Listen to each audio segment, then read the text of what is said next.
Hello, and welcome to the About Healing podcast, a show created for those on or awakening into their spiritual journeys, and who are ready, wanting, and learning how to heal themselves. I am your host, About Healing medium and certified spiritual healer, Sheree Buckman. It is my purpose to guide others to the path of self-healing and to inspire those on their spiritual journeys in finding their truths.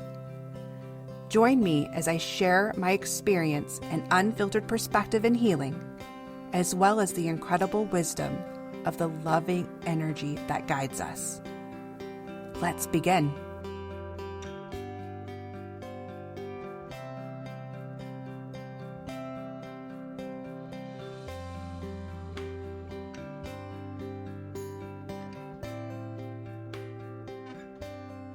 Welcome back, beautiful souls. I am so excited for today's episode and really in the energy of today. Actually, that is a mixed statement there, truly, because bear with Copper and I. Good morning, Copper. Good morning. By the way. We are faking it till we making it. So we get on to record this morning because it's morning for us when we record. And we are so out of it. We are so...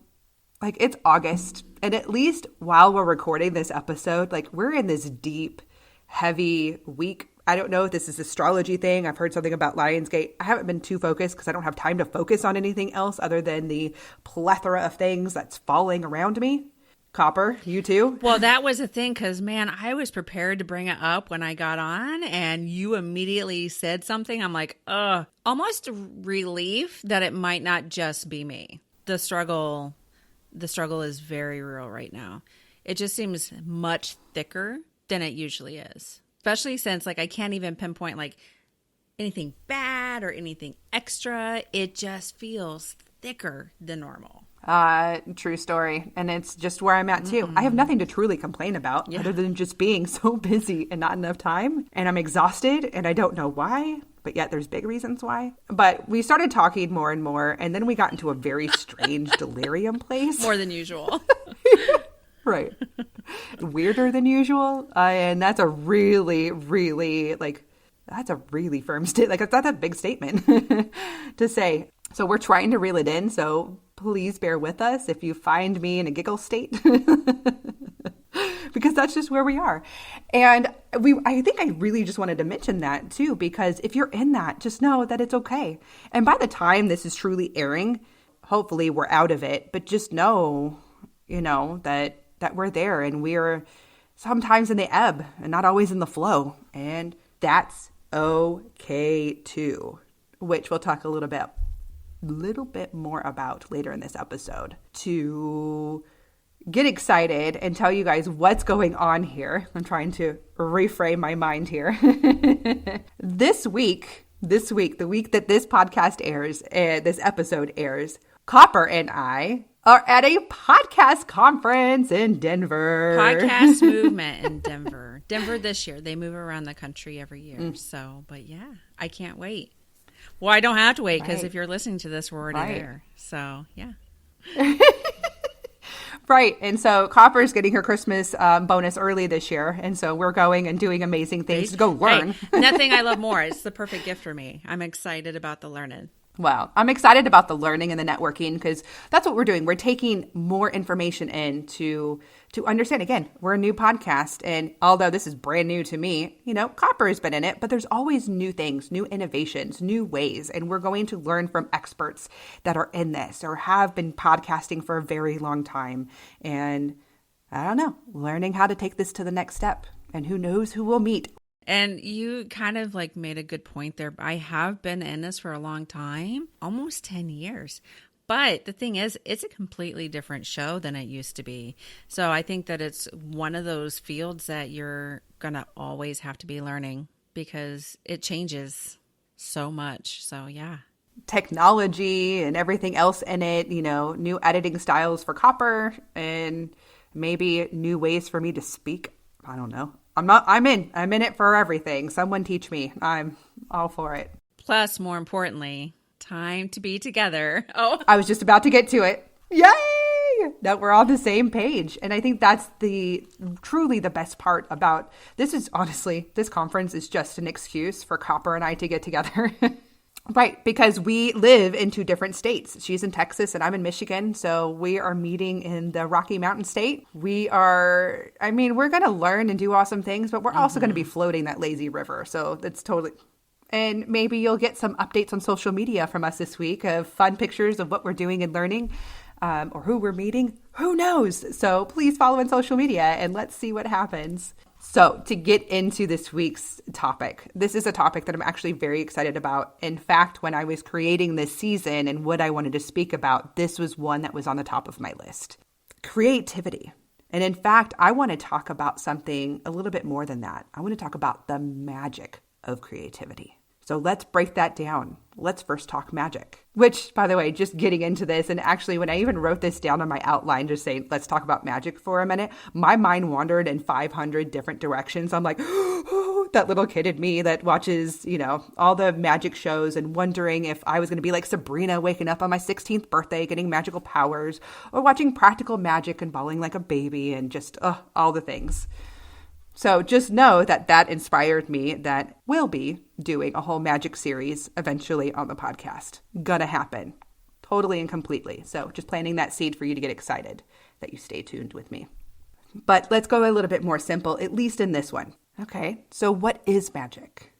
To me, magic is about possibilities. It is making something possible by focusing your thoughts, like focused thought, focused will, and determination, and having an imagination without limits. To me, that's it. It's as simple as that. So now, what is creativity? So creativity is something imagined and brought to life in one form or another, whether it is physical or non-tangible. So isn't that very close and similar?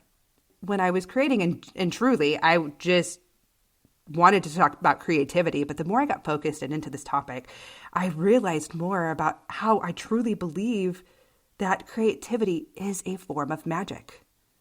Absolutely, it is magic because we create something from nothing. But here's the real question that we're going to get deeper into. It's not really just a question. Well, maybe it is. Is it really nothing, or is it coming from somewhere? What is it? Where does creativity come from? So the reason I felt so excited about this episode is because, Spirit was working with me, and I'm getting this download of information of wanting to talk about this and wanting to break it down. And it was wonderful and beautiful. I had no idea really where I wanted to go with creativity. I just know that this was just a light and a beacon going off in my head. This was that inspiration coming in, and it was just pinging and getting brighter. And so when I sat down and just allowed information to come through, this is all the information that came through, and it was beautiful, and I'm really excited to get into it. This is what I know about it, or at least what is being drawn to be shared, is that creativity is actually coming from a larger perspective, okay? When I say larger perspective, I'm saying outside of ourselves. We're talking about, and I'm taking this information from, let's talk about Spirit's viewpoint, or source, or the big universal picture. Because the way that I see it and feel it is that creativity is a form of how our soul speaks. It is that connection to that bigger part of ourselves. It is an inspiration coming from source, or the universe, or God, or whatever word you want to put on it. Because that part doesn't matter. It just means it's coming from somewhere bigger, somewhere outside of us, right? Bear with me. I'm going to hopefully make this make more sense. So the way I say it is downloads of energy. So that's what we're doing. We're downloading energy, and it's coming into us. And our consciousness is interpreting this energy, which then is formed into thoughts, feelings, knowings, things like that. So you all have heard of that term of being in the zone, right? Well, this is a big part of this that I wanted to break down. The way that I see it being in the zone is actually a direct channel to receive this unfiltered information or inspiration or how-tos, etc., etc. And it's a great reference when you look at it when artists talk about it, of being in the zone and creating, or athletes being in the zone, and writers, authors, things like that. when they appear to be in tune with their imagination or their skill set and just do or go with the flow. What's interesting is that most often, if you ask them how they created or completed or even accomplished something, whatever it is within their realm, that their answers are often in the form of, I just know, or I felt it, or I saw it and just did it. If you take that and understand it, of what I was talking about and how our consciousness is interpreting it and putting it in forms that we understand, but that's what it is. It's hard to describe because, again, it's just something that's subtle and that we just know. And we question how we know. That being in the zone, when you get into that focused moment, this is that moment where everything blurs. And this is how it's most often described, where, and I know because I've been there, and I do this often, not only when I am using my intuition, in my intuition, but my mediumship, but when I am in my creative flow, when I am doing and building and just making something from scratch, even cooking. Sometimes I get into that moment where everything blurs around and you don't see anything outside of what you're doing. It's this extreme focus only at the task at hand. As an example for athletes, okay? Some see the possible outcomes if they make certain movements, right? So like in football players, in their mind, when they're in the zone, they're so focused on the game that when they receive the ball, all of a sudden in their mind, they're just getting this download. They know if they go one way, this way, this is going to happen. But then all of a sudden they just start making steps and they just know, and they are just going and moving. And all of a sudden, they're in the end zone or whatever it is, right? Wherever their direction is that they're trying to get. And then you have, let's say, baseball. And this is how I'm downloading it to see it, or to give these examples. Then you think about a baseball player and how when they get in the zone, let's talk about, you're up for bat. It is this moment as you are taking in and you get in the zone and you're feeling and you are and they're coordinating their muscle movements and knowing how much power to put into something, how muscle tension and all that, and what direction and where they want to hit. All of this comes from that same place of being in the zone, of downloading and just knowing what to do. How do they know it? Yeah, it's through experience, but it's also because they're trusting the information that's coming into. Or maybe for soccer players, it's also knowing just how hard to push themselves to complete a goal. It is often seeing any of these athletes just trusting to try something extraordinary that seems impossible, and how some of them make these spectacular goals, or just doing something with their bodies that they didn't think was possible. And even then, when we watch on the outside looking in, it was like, how did they do that? Yes, lots of practice and getting into it, but also they are trusting this download of information that's coming through them and inspiring them to even try or to trust what's being downloaded. For artists is another example. Most artists will say that they had no idea what they were making when they started. When they just, they felt in the moment. And they just kept adding and adjusting until they felt, or they just knew it was complete. And some of the most inspiring work we know comes from just putting paint to canvas without thought. And it's just something that's going through them. It's the energy. They're allowing the energy just to go through and create. How amazing when you're really looking at that and breaking it down. So how do we stay in the flow? What is this flow of this creative energy? Well, as I mentioned, creativity is a flow of energy, right? This is the key. It's a flow of energy that we are downloading from another source. This is nothing, by the way, to take away from you in creating it, because you're still the one that is actively has to put the work in and the effort to allow it to go through and then to create. So no matter what idea or what is being downloaded for you, yes, you still get to take pride and take the credit, because you're still doing the work to do it. And to be in the flow and allowing the energy to move requires an adjustment to our frequency, okay? It's our vibes, right? Our vibrations. So when you're not receiving inspiration, again, let's give the example like you're a writer and you get writer's block and you're stuck and you don't know what to create and no new ideas are coming, or every time you write something, it doesn't make sense and it's scrapped. That is because you are in a heavy ego state. You are collecting energy instead of releasing and allowing the flow of new energy, aka inspiration, to come through you. And that's the key there. First of all, this happens all the time. So if you're in that state and you're having that heaviness and not feeling inspired, that's okay. Because you couldn't possibly be in the flow at all times unless you have mastered the ego and energy flow. And what I mean there is like your chakras and releasing and all of that. Because that's also part of the human experience, okay? Even ascended masters who have been here on this earth and this plane did not master all of this because, again, it's part of the whole reason we're here.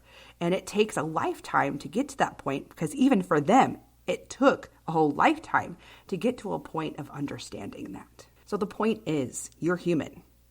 And we go through an ebb and flow, like we talked about earlier in our intro. And during the ebbs is when we are processing a heavier energy, whether it comes from life experiences or it's just where the stars are aligned. Now, I bring this up too because instead of being hard on ourselves and we're getting frustrated of not being inspired or being able to create new work, here's the thing though, is that you'll find inspiration usually in one of two places, or maybe both. One of them is that once you've released that heaviness, whether it's permanently or temporarily through like meditation, or you're just having a really good day and you're able to see through it and then create again, creativity is also an outlet for releasing heavy energy. One can even be inspired to create while processing and letting it go, which is another example that we've talked about since the beginning of this podcast, is that your experiences and the things that you're going through, even the heavy and even the hard stuff, that it's happening for you and not to you. And so maybe some of these times that you're going through these instances to allow you, to bring you into a new state, to create something even more inspiring. Sometimes, and I want to bring this up because this has happened to me, and I remember reading this once, in a book when I was reading about energy, especially about creativity and whatnot, is that sometimes when you're in those really high peaks of creative inspiration, like you can feel it, you're there and you're in the flow and everything's coming out and there's just so much and you can see it all, but you're trying to kind of grasp it and you're trying to keep up with it. The one thing that sometimes happens that you're going to find yourself really exhausted. When you feel like you're going 100 miles an hour and you're trying to create, because I used to have those times where I was trying to do so much and then I would forget to eat and then I'd feel like I'm going to pass out and then it would ruin everything and then the rest of my life starts spiraling. It's those times is what I'm talking about. Because this is a reminder that spirit, they do not have a body, okay? And we have to remind them that our bodies have limits.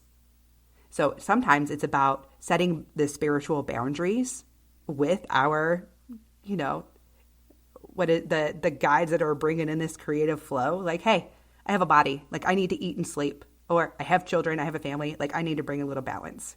And that's okay. And secondly, this could also be a personal boundary, which maybe they're one and the same too, that we need to pace ourselves and you're not going to lose it. It will be there as long as you're staying active in it. But if you take a break for a minute, you're not going to lose it. You'll find a space where you're going to get back into it. That's all that is. I just wanted to give that little gentle reminder there because it's something I had to learn and go through for myself and still do. If we're being honest. Okay, so let's go back a minute and talk about that inspiration. As I mentioned, that inspiration is that download and it's coming from another place. It's coming from source, right? But why or how is this happening? So what's interesting is that, again, when you have that bigger perspective and when you're looking outside of your own personal experience, and you can even pull yourself out into the bigger, outside of the human experience, to seeing the reasons why we are in these creative modes and why we are being inspired to do these things, it's because there are bigger reasons for it. So you, or really, I should say, through you, Spirit is wanting certain things to be done or to get created. No one's forcing you to. That's why you have the free will to choose not to do it, or I'm too busy and this is just not something I can get to right now. That's okay. But there's still a bigger purpose for some of these things they want to put out into our world. So who's going to create it if you don't, right? Well, that's the point. So you've heard of maybe, inventors. They're creating something and they're creating something brand new that's never been heard of before. It's amazing. And then they go to apply for the patent, right? They're getting their credit for it. And they go to apply and they find out it's already been done. The patent already exists for it. What in the world? And they're on the other side of the world. Someone they don't know. So no one came into their workshop and stole it from them, and there was no spy, but they created it. Someone else in another country. Or this was this great story that I read. So anybody who's into it, only if you feel so drawn. In the book Big Magic by Elizabeth Gilbert. She's the one who wrote Eat, Pray, Love. This is an amazing book. It's about her other background story, right? And she's talking about, at this one portion of this story, that she had this inspiration to write this new book. And she had started and had like this outline and getting, characters developed. And she had the plot and like the place. And she just knew like the place. She had it in her mind. She just knew it had to be this one place. But she kept putting it on the back burner. And she kept putting it on the back burner. I guess there was just so much going on in her personal life that she couldn't dedicate to finish writing this book. Well, fast forward some time later, she met another author. And I don't remember how the whole story goes, but she met another author who just finished and published a new book. They sat down talking about it, and, she's asking this other author, what's your story about? Lo and behold, it was the book that she had started and never finished. While some pieces were different, maybe like the gender of the main character or the job or some of the other pieces, but the places and the plot and the meaning behind the entire story were exactly just like the one that she had been writing. They have never met before, and they didn't have a common, didn't have really a common thread in between them. But this is something that's beautiful. And she is the one, it was amazing, and she wrote about this, of understanding this concept that, wow, I had this idea and I started writing it, but I didn't have the time. And look what happened with this inspiration or the energy of that. Because she didn't finish it, or she couldn't finish it, it drifted into somebody else. And then they sat there and then they did. But she wasn't in a place of being upset, like someone stole my story. Oh my goodness, that's it. They're taking my credit. No, it was an understanding that, okay, I get it. I couldn't finish it, but somebody else needed to, because there was another form of inspiration in that story that other people needed to hear. It was a story that needed to get out. It's also important to understand that sometimes when you find that an idea has already been brought to life by someone else, that doesn't mean stop and give up there. Sometimes many of these ideas and concepts need a different voice or different versions. And whether it be an update to the new times or just a different perspective for others to understand. So you find, let's say you're writing a book and you go publish it and you find out someone else wrote the book. So what? Truly, so what? Keep writing yours. I took this big writing class because, again, I'm working on writing a book too that is not as far along as I hoped. But there was something else in there too. And they gave this fantastic description about this, is that you have to be aware and understand that no matter how many books are being written about it, each one brings a different perspective. Each one brings a different viewpoint. Because yours, no matter what, you yourself have a unique perspective, because you're bringing your experiences, your personality, your beliefs, etc., into it. And so for some people, they need to hear a different version of it to completely understand. So don't ever stop. No ideas, like I said, are ever actually really stolen when it comes to this process, right? When you don't get around to finishing something and then somebody else does, someone you don't know, someone far away, even if it's just remembering that these projects were inspired by energy. And it's okay if you missed one. Someone else will take care of it. So if you've stressed that you know that your big idea is really important and you need to do it, it's okay that if you don't have the time, someone else will do it. And that doesn't take away from you and what you're doing, or that you've missed your chance, or someone else is going to take the credit for your work, because it's not true. Everybody's getting the credit for the work that they put into it. And there's always going to be another idea, another creative task, or another new form to begin, because maybe you are going to rewrite it one day, or you're going to do another spin-off into it. It's just a new form or an expansion into the idea. So don't give up and stick into that heavy energy of that was mine, you took mine. It's not true. This is shared energy, and we can always tap into it to bring more ideas to life when you are ready and you have the energy to do it. So as we wrap up the episode, I just want to say, never doubt your ideas and your creative side, no matter what form or outlet you choose to use. You are unique to the core, and you are bringing more inspiration to those around you and to those in the future to come, whether you realize it or not, because you are expressing and you are creating your magic. I feel good and I feel so complete all of a sudden. Like, I can take a deep breath, and I really hope you enjoyed this episode on creativity. Or I'm sorry, let's rephrase that. On the magic of creativity. Let's not forget that. We are creating magic. So until next time, you beautiful souls, be kind to yourself. With so much love and gratitude, I want to thank you for listening to this week's episode.